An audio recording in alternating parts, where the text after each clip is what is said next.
Τιτάνας Κρόνος πήρε τον χρόνο του πατέρα του, του ουρανού.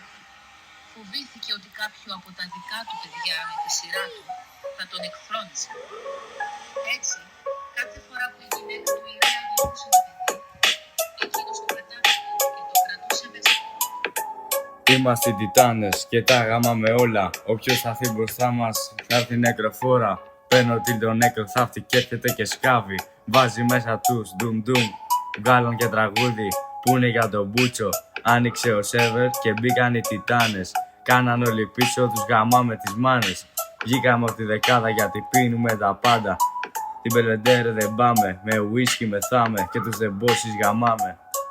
Ο Νιου μπήκε δυνατά με τα ντόνατ της μαμάς και όταν το πήρε πρέφα, του γάμισε τα πρέκια. Τώρα να το δω, το μουσάτο το χοντρό που το βλέπει και καλός. 10 μέρες σοβαρά, ένας δικός σας μήνας δαιμονιά.